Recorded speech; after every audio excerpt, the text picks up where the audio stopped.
again? Now, what's the excuse this time? Well, I have to go to this teen gathering. In high school. What's happening? Is Mama home? No. It is fragrant, but Mama? Yeah, baby. I can't breathe. Welcome to another edition of Interruptions. I'm your host, Otis Smith. Today, I got a treat. I got a legend in the business. You might recognize this face from Chris Rock's Everybody Hates Chris. You may recognize him from the Malcolm X movies. You also may recognize him from the legendary also show that I grew up on, which is What's Happening, aka Roger Thomas. I'm talking no other than the brilliant actor and one of the people I really always wanted to speak to, Mr. Ernest Thomas. How you doing, sir? I'm doing great, Otis. Thank you. Thank you for having me. I appreciate you coming on the show. We don't take it lightly that you're blessing us with your presence. I saw you do many interviews. So hopefully we can have a different conversation. I try not to ask the same questions. Oh, okay, that's cool. That's good. But we'll go from the beginning. But I want to phrase this question a little bit different. Is not so much how did you get into acting, but what made you want to become an actor? Okay, yeah, as I was just telling a friend had me to talk to a group of actors on Zoom, and they were surprised to hear that I never wanted to be. That wasn't something I had a desire to be. I admired it. I watched especially comedy and westerns. I love all the westerns: Gunsmoke, Rawhide, Wagon Train, Bonanza. Now that's and my I show. love the comedy, huh? That's my show, Bonanza. Yeah, I just love the western. And my mother would give me the little holster of the fake guns and the little fake gun caps in there, all that stuff. And then the cowboy hat. So I was into that. I love Lucy's, Make Room for Daddy, the Danny Thomas stuff, and My Little Margie. It was so many and I was an asthmatic, so I was at home a lot. They don't have even though people are dying more than ever from asthma, back then it was very, they didn't have the medicines they have now that can at least keep you alive. But so it was a lot of just trying to breathe, just breathing, and so I was at home a lot. And so I got a chance to watch a lot of TV. So I just admired, man. I could tell you, I met Lucille Ball. I could tell her, oh, you did this episode. And she started crying, man, because she knew I was a devoted fan. And here's a Black kid telling her that I was in the Dormiller Project and being asthmatic. And what you did for me, and you made me feel, made me laugh, gave me hope, gave me joy. So I never wanted to be it. And then my friend Jake Smith, he saw it in me. And I told sometimes God will send you someone who they recognize the dream, they recognize the gift that you don't see at all. Right.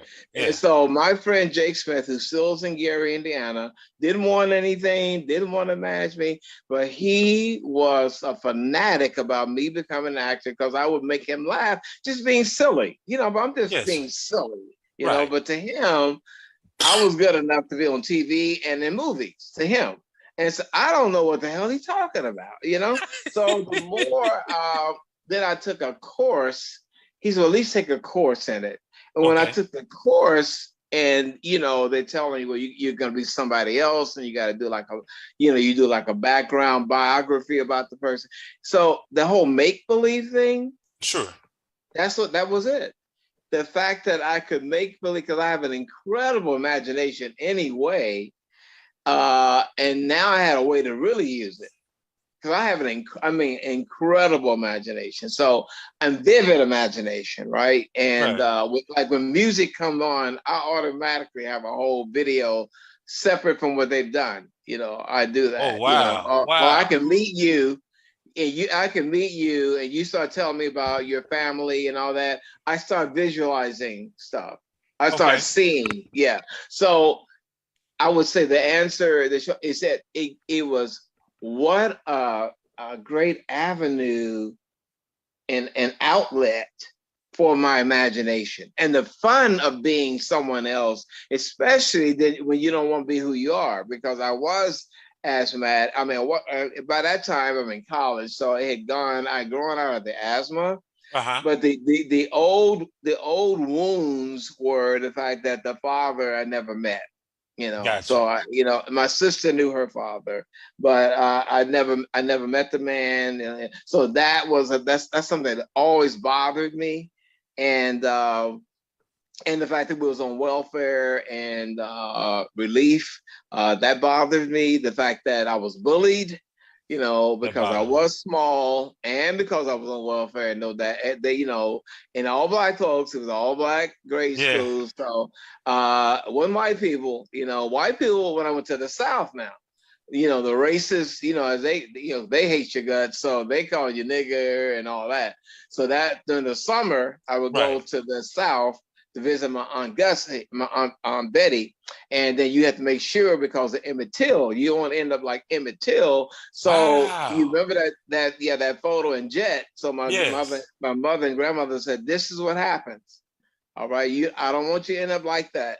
Wow. So you were scared of white folks, man. You were so scared. So they said, if you see a white boy, a white girl, even a child, say yes, sir, and no, sir. So I had that to deal with in the summer. Then you go back to the black grade school, right? And then you got your own people calling you ugly monkey, right? You broke, you smell, you wear cheap clothes, you're on welfare relief, all that. And you got the bullies hitting you in the chest, taking your lunch money, with a little lunch money when I did have it.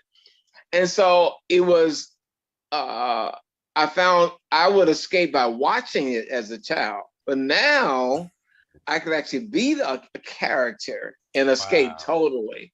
And it really was therapeutic for me. It still is. Yeah. Wow. You struck a chord with me when you said, because Mr. Thomas, when people see you on TV, right, and you're acting and they don't know your background and just how vivid that whole Emmett Till, the picture. So when you would go visit in the South, it was like, hey, listen. Like, because it's funny with him watching the different documentaries that I've seen. Yes. He didn't grasp the totality of where he was going. He didn't. But it took him.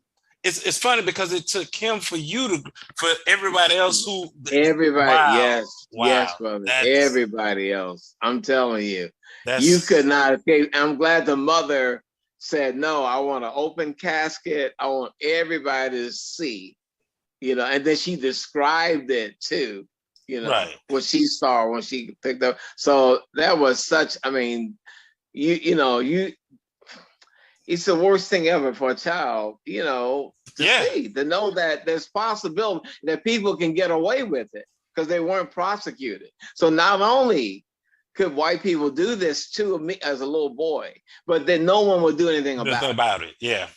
And it's funny because I was born in 1971, and coming just out of the civil rights movement, it still, you still was having that talk though. Your parents were still, hey, look, go. Right. Hey. It's like you had your head on a swivel. Like, man. You had to. Yes, brother. Yes, brother. I get it. Yes, I get it. Man. And so that was sir. Yeah. And it's funny because I grew up having that same type of imagination, to the point that if I was in the backyard playing you would think 20 kids were out there, but wasn't nobody out there but me. I love it. I love it. Nobody was out there Yes. with me, so I had that imagination. Were you only child? No, my two older sisters, they were much older than me, and then my baby sister, we're 12 years apart. Now I don't know what my daddy was doing. I don't know what there's too many the gaps. Too many, right? Yeah, right. the gaps is just you tripping. But you're the only boy, though, right? I'm the only male. Yeah. Yeah. And so but see, I played sports and everything. But you got to remember, when you were coming into your own and your prime, remember it went number 3 channels though. You know? That's true. 3. That's it. And TV went off. Remember TV? All right. People forget that. They don't know. TV went off the air. Yeah. So I had a chance to still watch a lot of TV. And what was that like for you? Your first acting gig, you landing on the Jeffersons. I remember you on the Jeffersons, and that's why I changed my background because I love it. I love him. First time out, what was crazy? First time out, you are on a show that's already popping. Like, what was that? What was that like for you getting that part? Oh, brother, I thought I had made it then. You know, come on. I went, I made it. You know, I'm with the show I've been watching all these years. Hey man, this dude is crazy. I mean, they had been on, I think at least a couple of years, I think they had been on. Yeah. But I just, man, I was in awe of everybody. And just wanted to make sure, just trying to be as perfect as possible, going over my lines over and over and over again. But yeah, just pinching myself like, you know, is this real? You know? I still remember that episode. I remember that. You, man. You called Lionel. You like Diver? They were looking at him like Diver. Like, yeah, he always we were still in the fruit and he would fall out. They took a dive. I was like, oh right. Diver. See, like yourself. So when I say I followed, I mean I followed. I watched, and it was. And now here's the crazy part. So you're looking at the background. You had you had the mustache. You had the little fuzz there. Right. But then, and I'm gonna get you again right here. But then we changed. I know. When you landed the role of Roger Thomas on What's Happening. Yes. Did you realize? And let me go here for a second. Did you realize? Not so much was it a hit or was it going to be a hit? Not all that. But did you realize that you were our American Black teenager at the time? I didn't. Sure did not. I hear it a lot now about the Black nerd and all that, and the teenager. Yeah, because we were the teenager first. But no, at that time, you just so happy, you know, to get to work. And now 45, this 45th anniversary this year is August 5th. So 45 years ago, August 5th of last year, rather, was our 45th anniversary. And I got a call from NBC, CNN, and you realize how much it meant to people, you know, when you meet, especially when Dr. Angelou and Muhammad Ali, and when recently Will Smith telling his son Jaden, you don't know, man, this brother here, he's an hour every week. He said, we didn't have you had to wait for the rerun. Oh yeah, you had to wait. And so, wasn't even no VCR. So if you missed the episode, ain't no VCR. So you had to wait. And but he gave me so much love. Will did, and so did Eddie Murphy. Eddie Murphy, you know, same thing. And Sinbad, definitely Samuel Jackson, Angela Bassett, these people. You were, because you were the first, when I say the first, what I mean is I never looked at your character as a nerd. I looked at your character as he wanted to be somebody, because Roger was cool, because think about it. Wasn't like Roger was hanging out with nerds. Right? I mean, first of all, if you're a nerd, that's true. If you're a nerd, there's no way you hanging out with Rerun. First of all, that's you know what? That's the truth. That's the truth. That's a good point. No one ever. No one ever brought that up. That's a very good point. Yeah, I saw Roger as a person who wanted to be somebody, a single parent mother. You know, before they brought your father in. Yes, absolutely. Single parent mother. And hey, listen, all of America felt you with D. Yeah. I was like, man, if he don't slap D, man, he don't choke D. Man, D, what is wrong with D? All up in that man business like that. Right. And she loved it. See, she enjoyed it as herself, as Danielle Spencer. She loved the joke being on me. She loved when the audience, so she would give me a zinger, and you would catch her smiling. If you don't, she lost it several times. They just kept it in because kids do laugh at themselves, right? Sure. But if you look at it, she's laughing literally. She is cracking up, because she knows she got me in the audience going crazy because she said something about me, right? No. So she loved it, man. She loved it, yeah. What was your most people I know probably ask you what was your favorite episode, but my question is not so much what is your favorite episode, but what do you feel was one of the most important episodes that you guys filmed? Oh, wow, that's a good one. Well, I think there were two. Okay. One where my mother she doesn't want me to have a job because she feels it interferes with me. Yes. And I was surprised because I had to say, look, and I don't give a damn, I was surprised. I was like, I'm saying that. I said, because I couldn't say that to my mother in real life. I said, my mother, I don't know, this is a different episode. But Mabel was okay with it. She said, no, I understand it in the heat of it. He's sorry, without him saying it. Right. He just said, look, Mom, I'm saying this for you. I'm fighting for you. I don't want you to work those two jobs. I can do it. I can do it, So I think that episode where he's like, I'm the man of the house, damn it. And this is the way it's gonna be, but I felt uncomfortable with that. I ain't gonna lie, because I never could say you could. There's no way. You knew you was acting then. Yo, brother, I was acting my butt off. Like, okay, oh man, my mother is not cool. She ain't cool with that. But Mabel loved it, and so that one. Then there was another one. There was the one about the Negro Baseball League. Oh yeah. So I loved it for two reasons: the fact that they got the recognition. Because people didn't know about that. I didn't know about it. And when they were talking about it in the story, I didn't know all these great ball players and how they must have felt that they were better than, all these Babe Ruths and all that. Right. But no one, because they were Black, they were denied. And that really hurt me, man. I can't even imagine what they went through. But then also it was about race, how he didn't want his daughter. Correct. He didn't speak to his daughter because she married a white guy.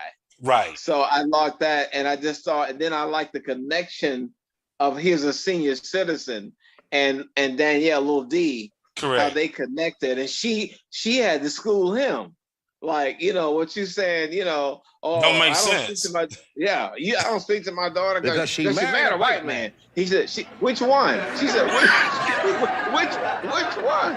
I remember just cracking. Not only was she teaching a lesson, but it was.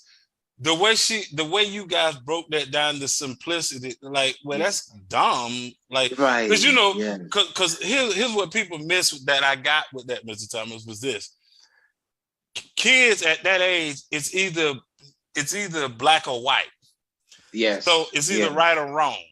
And so Yes. they haven't lived long enough, the Grays and all this. And That's so, true. so her character was like, so you trying to tell me you ain't spoke to your daughter in years because she married a white man?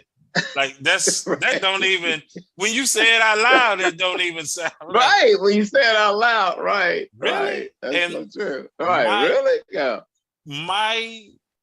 Your character, let me tell you your importance of your character is that you taught us all. Now I came from a two-parent household, but still your character taught us to take care of mama. Your character will always, even when they wrote daddy in, he was gonna try to hustle her for two. Right. Once you understood that, you're like, okay, I got something for you. I got something, right? Your character taught us to make sure that we always look after our mother. And that's one thing Roger and I had in common. Okay. You know, definitely that thing for the mother. And you and Miss Mabel King had such great chemistry, especially.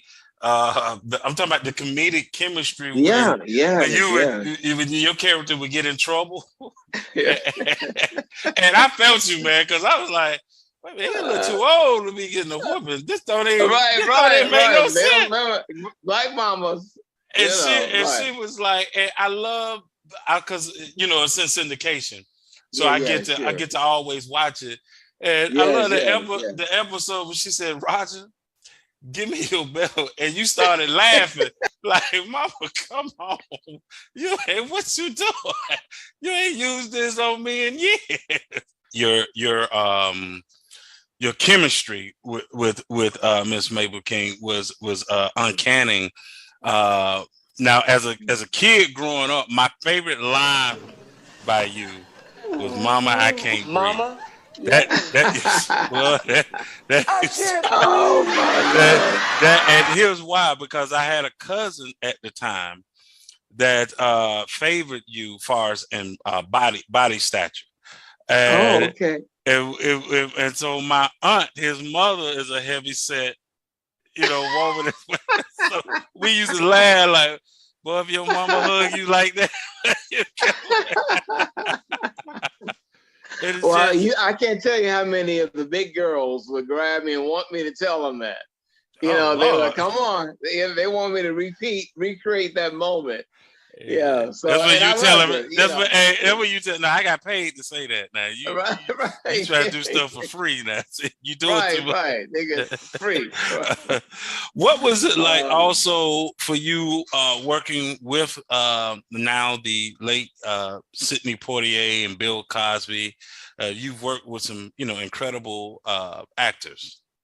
Yes, man. Yeah. Oh my Lord. Yeah. When Sidney died, a lot of people were contacting me because they knew about my love for him and his love for me, because I never wanted to be an actor, but never thought in a million billion years that I'll be working with my idol, the guy that I've watched in Lilies of the Field and Raisin in the Sun and all that.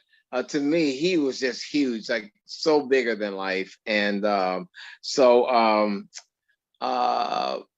in 1977, it was 1977, and I was on break from What's Happening. Okay. And Brian O'Dell, he's in the movie, but he was up for that role. So he wanted me to coach him. Okay. So he could get the part. So he said, can you come to the audition with me? Because, he wanted me to work with him just before he go in to see Mr. Poitier. Yeah.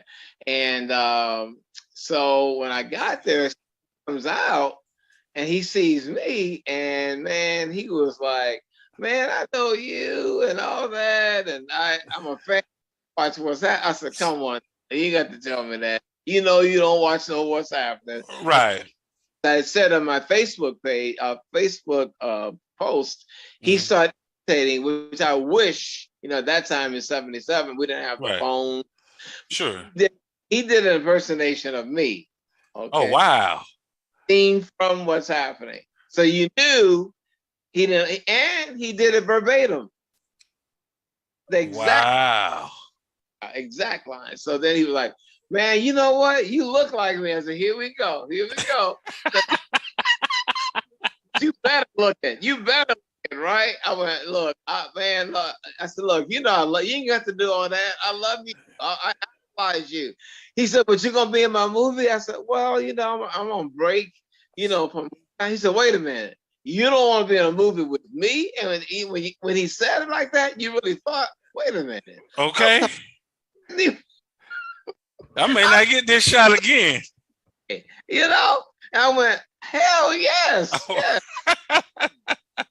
And that's how it happened. You know, my agent was upset because I didn't give him a chance to negotiate. I signed the thing right then. He got me real cheap. You know, because I was just so happy. I don't blame you. That's one of those. It's just a different situation. Yeah, brother. I didn't care. My agent was pissed, man. And Sydney, much later, I posted. Later on, I was invited to a fundraiser at Quincy Jones's house. Okay. And Daddy and the mama was there. Any celebrity you can think of, but Sydney's always the biggest. I don't care who's there to me. Okay. He upstages everybody. So he was there and he was telling everybody, this guy here, I owe him. I got him real cheap. He said it. I owe you money. He just owe you. You know, and I was again. You're not expecting that, man. And I'm in seventh heaven because I am in awe of him. I am, you know. And he was just telling everybody. And then I know when I was leaving, we all standing outside for the ballet to give you your car, right? Okay. And I had lost all my money, man. I had an old Nissan. I'm like, oh no, they're gonna see my niece Sydney, gonna see my car, right? And so I had to think a joke about it. So I'm standing there talking to him, and the guy says, yes, Mr. Thomas, I got your car. I said, how dare you, man? Don't you disrespect me like that? You know I get don't you think? Man, and Sydney was laughing so hard, man. He was bowled over. He was holding his side because I just went off on the guy. And Sydney knew it was my car. He knew it had to be my car, right? And I give me the key anyway, man. Just give me the key. I gotta get home. I'm tired. But inside, I was just so happy that the last time I saw him, I made him laugh like crazy. So you did an Eddie Murphy before Eddie. That's a Beverly Hills Cop, and he's like, hey, all this happened last time I came. like when you in a that's amazing. You know, I had the pleasure. I just did an interview yesterday with casting director LaTanya Potts, and remembering Sidney Poitier. Everybody, ain't no one got a bad story. No. I said everybody, all the white actors I didn't even know about, you know, saying, oh, he did this for me and he did that for me and he was so kind to me. And it just made you like, he is who he was, who he said he was, you know. Yeah. What? Let me ask you this. Also, when you did Malcolm X, right? Yes. How challenging can it be to do a movie like that when you're doing recounting someone's life story?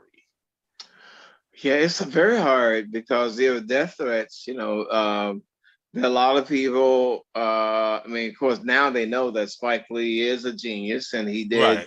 You know, he made a masterpiece, but they did not. There were people that didn't believe he was the one to do it, because of the other films he had done that, you know, they had sexual content. You was telling me with Malcolm X, like people felt like Spike Lee shouldn't have done it. And I was saying, how hard is it to do, you know, when you have to recount someone's life? Right. Very with Malcolm, especially because you had so many brothers who were loyal and fanatics about him. Like you got to get it right, And Right. so because of Spike, a lot of his films had, the it was a sexual, Sure. it wasn't like it was a great film, but he'd always have, real sexual moments. Okay, right. Yeah. So there were people who were thinking that because Malcolm, when he was a pimp, right, a drug dealer, whatever, that he would have that in there where Malcolm would be having sex and all that, and Spike wasn't going to do that, but they thought that he was going to be. So that was, I'm telling, we had bodyguards because we were literally getting death threats. I couldn't go and get a cup of coffee without. Yeah, you had to have bodyguard to get a cup of coffee. I'll go and get a meal because that guy that had the bald head, that one brother that was on the Farrakhan, but he was sort of a loose cannon, and he was the main one threatening. And so Spike had to call Minister Farrakhan to talk to him, and that quieted him down. But that guy was saying a bullet could come any moment, that type of stuff. Wow. A bullet could come any moment. So that was. Then you had people who were Latinos. There was a Latino group that loved Malcolm. Yeah, brother. They were like, y'all better get it right. It was like that time. So you had all these different groups, saying that they wanted a certain way, but you got to give it to Spike. I think he really poured his heart. Oh yeah, he never. I watched that.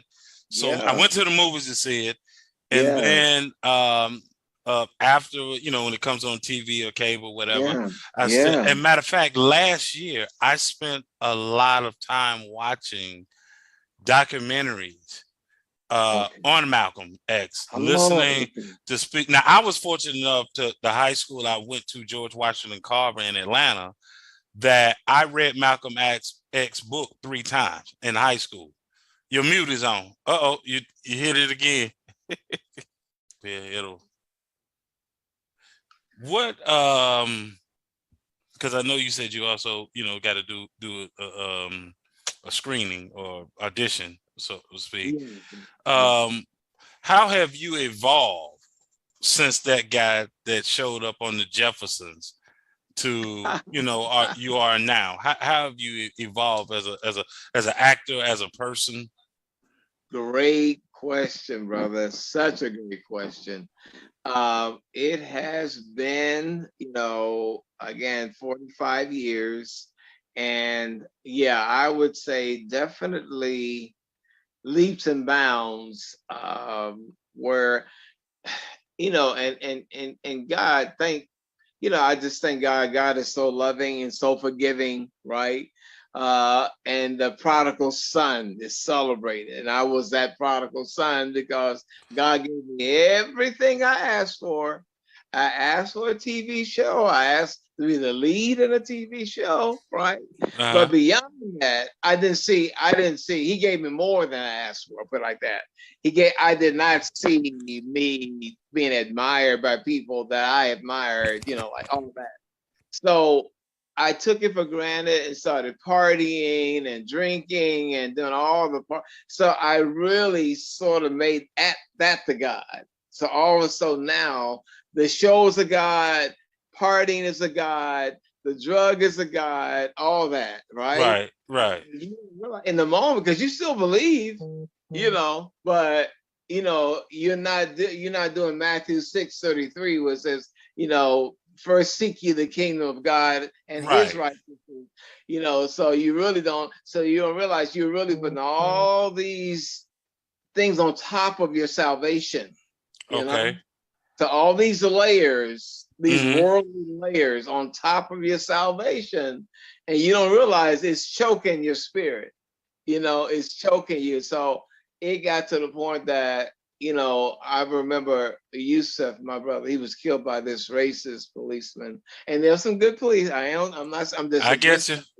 This stone cold racist, and he killed my brother.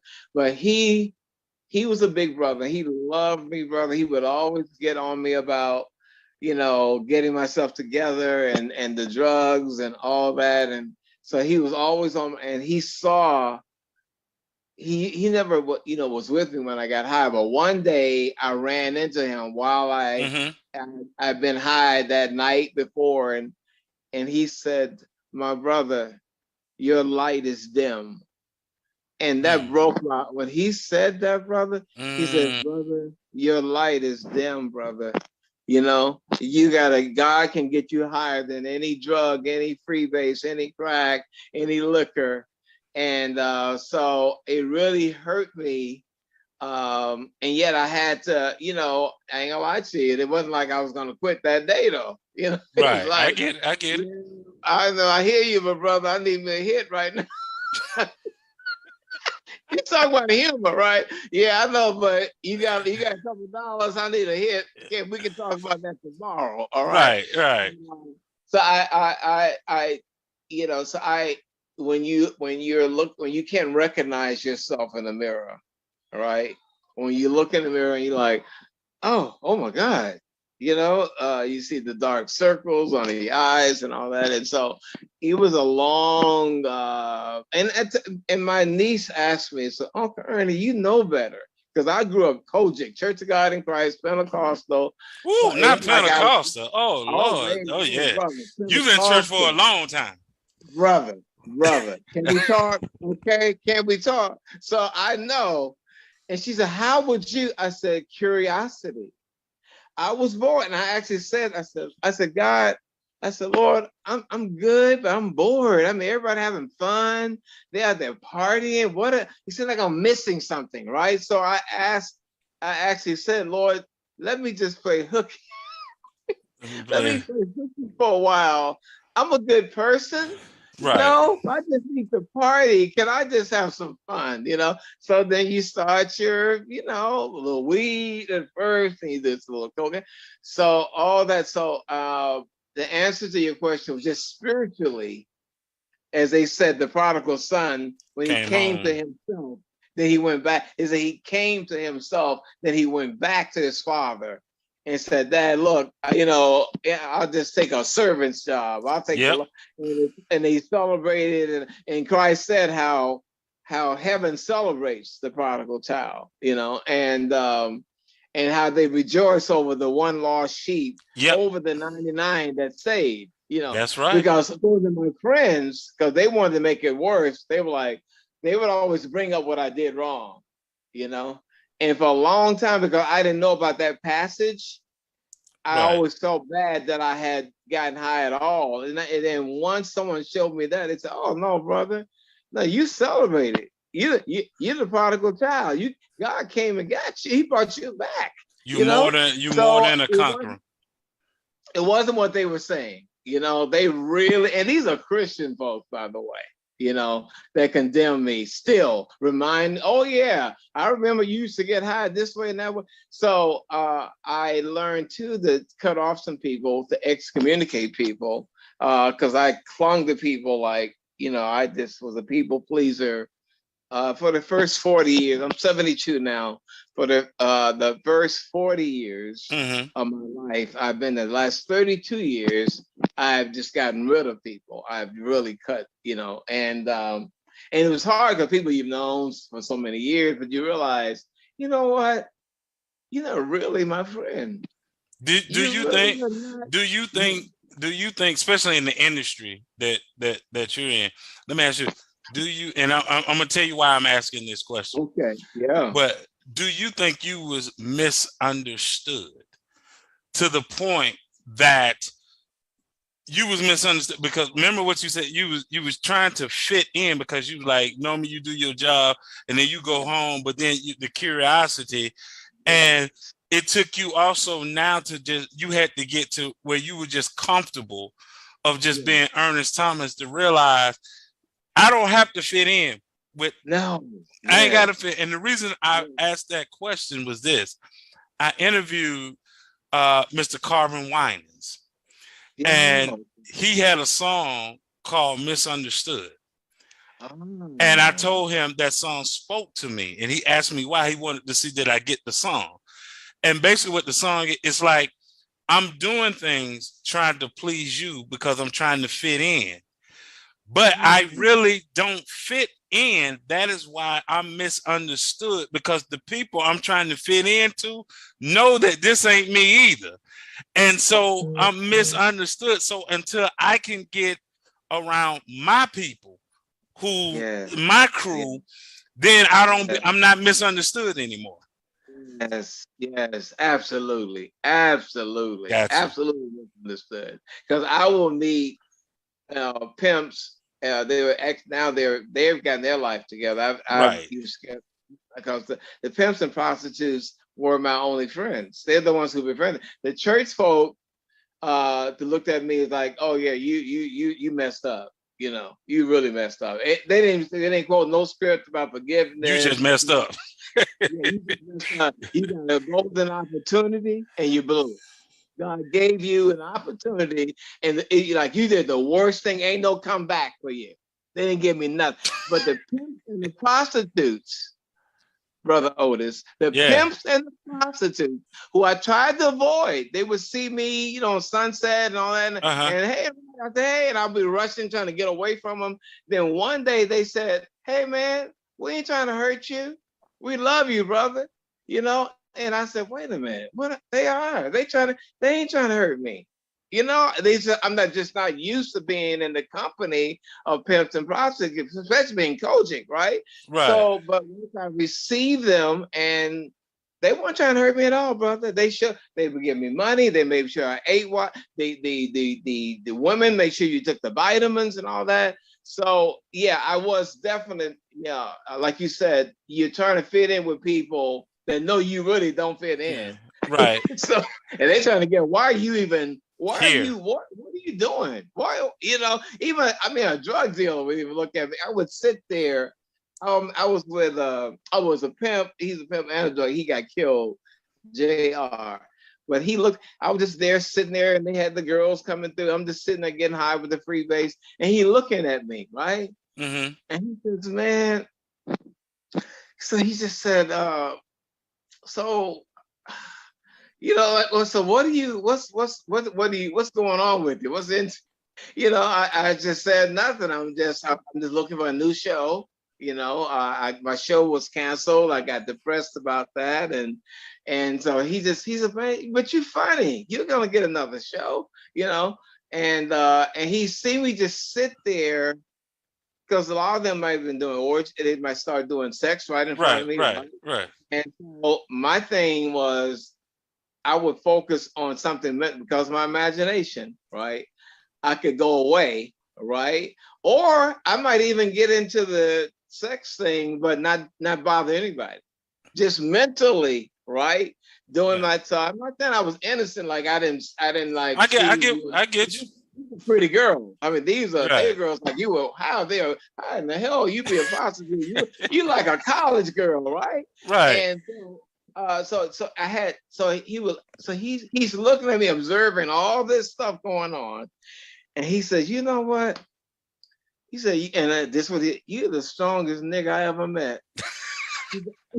And I didn't know what he was talking about. I'm like, and I was so paranoid, I'm high as hell, right? Right. And I'm like, oh, okay, oh, thank you, But as I look back, I know what he was saying. 'Cause he says, "You are so full of so many things." You know what I mean? And you're not you shouldn't be here where you are right now, and yet you're in control. You're not just gonna let you should be. With all that drugs, you should be buck wild by now, right? But I wasn't buck wild, right? So I look at all that, but I always tell people, they didn't try to hurt me. They gave me money. They showed me their guns. That if anybody mess with me, they say, "You let us know. You just point out who it is." And this is what they said: "We will do a drive-by. You be in the car with us. Point him out, and it's pow, pow, pow." And it scared me, but at the same time, I loved it because I felt so beat up on, right? And I am out in the street by myself. I don't have no bodyguards. Right. So for them to say that, they gave me something, made me feel comfortable, made me feel safe, that you better not mess with me because I'll tell so-and-so, and people were scared of them, What? So I as I look back, being misunderstood, I can see. And they tell me, I just met a couple of the pimps, and they was like, man, I couldn't figure you out either. Because he said, here you are getting, and he said, there are times you would have OD'd had we not stopped you. Oh, wow. Because I didn't know, because that the coke, the freebase gives you such an ecstasy, but it'll turn on you because you know you're gonna die or get paranoid. So, but you want to get higher and higher and higher, and they like, brother, they grab it, you're gonna kill yourself. Wow. And they said, you can't. And they told me, you can't, you gotta stop. And at some point, rest and come back. It ain't running nowhere. You got it right here. And so I say they saved my life. I still say that because and they buying it. It ain't like they need me to buy nothing. Right. But I would have OD'd. Oh, I would have died. The funny part is when you think you're on the wrong road, like the people who you thought should have been encouraging you that wasn't encouraging you. See, the thing about God is sometimes we think we're on the wrong road and he's saying you're right where I need you to be because I'm about to change you. So you actually where you're supposed to be.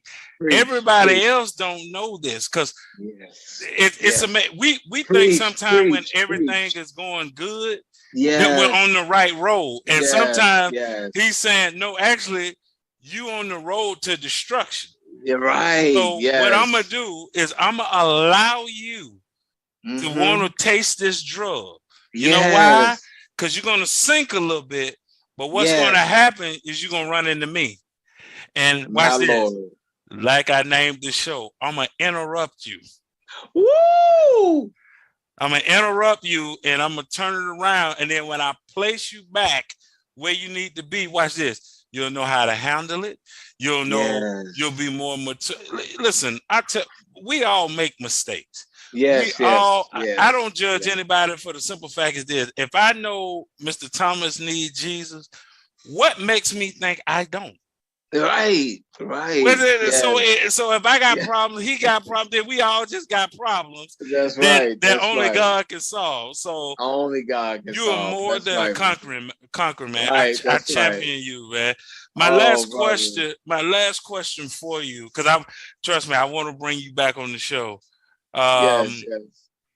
Is something that I've never asked anybody, but what is the key to doing a sitcom? And the reason I'm asking you this question is like you said, we see the funny, we see the laughter, right?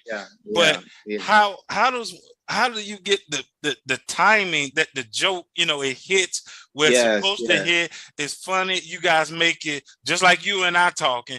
That's how you make it seem. How does that magic happen? Well, brother, I just listened to my director, Bud Yorkin, was the king of the comedies. He had All the Family, Good Times, Jefferson, Sanford and Son, Maude. So he directed the first episode.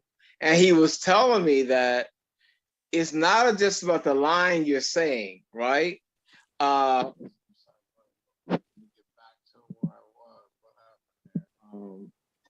Just hit the camera back on. There you go. It's also your reaction. Okay. He said, so someone might say a line to you that should be funny, but the audience ain't laughing. But you react to it and they're laughing on your reaction. So it's always that action reaction. The camera and you have 3 cameras on you. So everything you're doing, just be in the moment, And so they capture it. And I'll see things like, wow, man, they captured the thing that I didn't even realize I was making that expression, right? And then people like, let us see the singer, let us see, and I also met what's the young brother's name that's on Saturday Night Live? He's been on that forever. Oh, is it Keenan?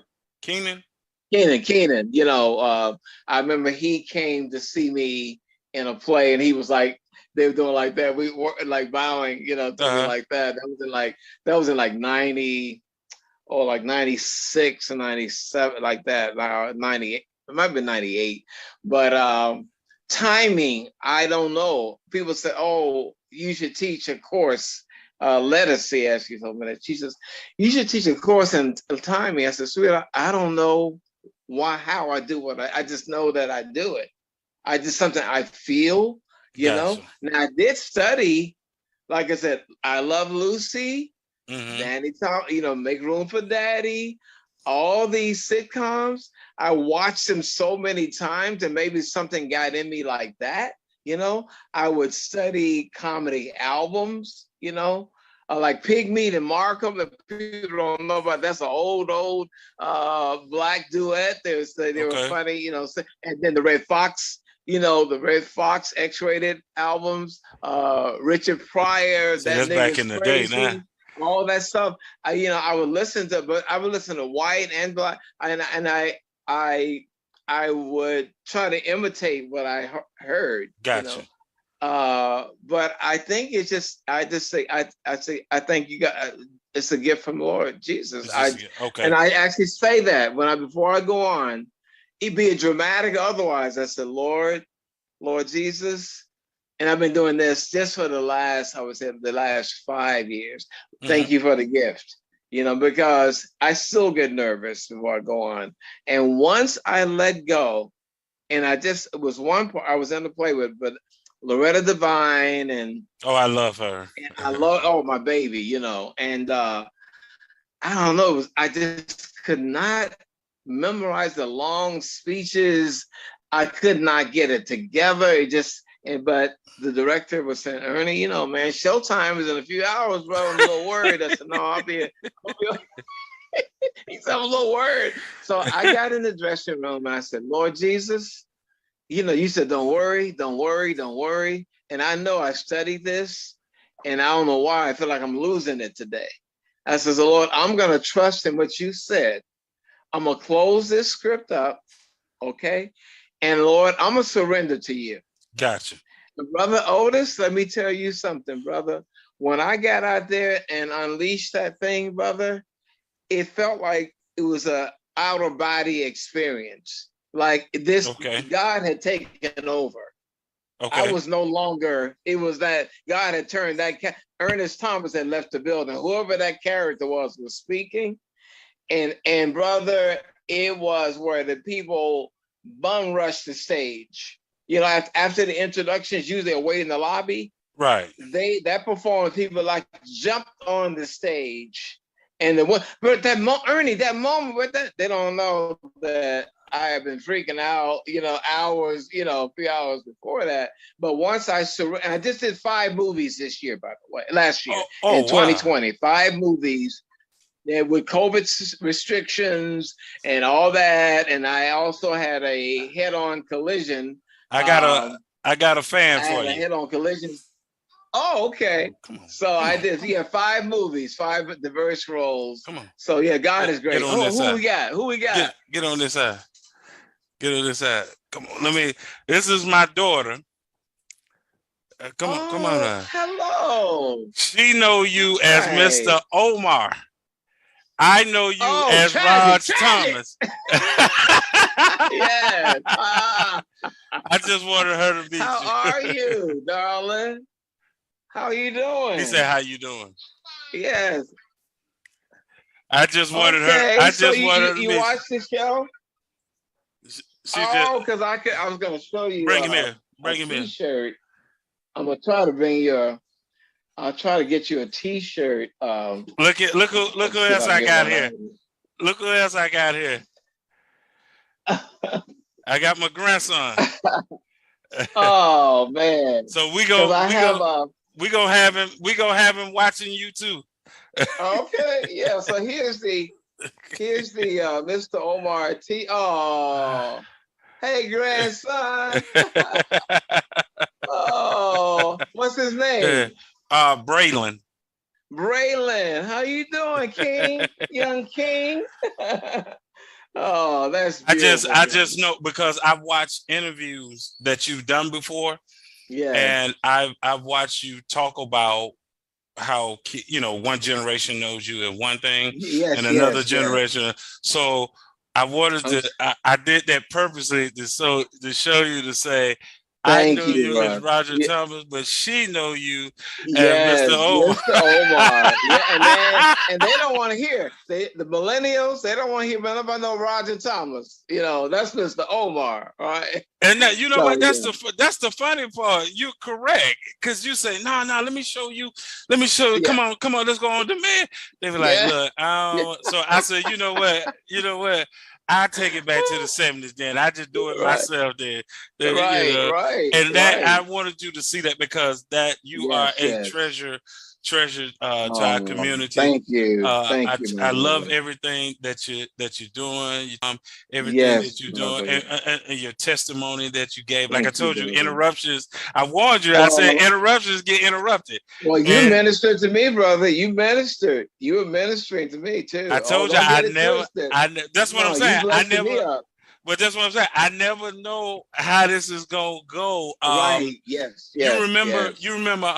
Not like she passed or something, but you remember Erica Gimple, right?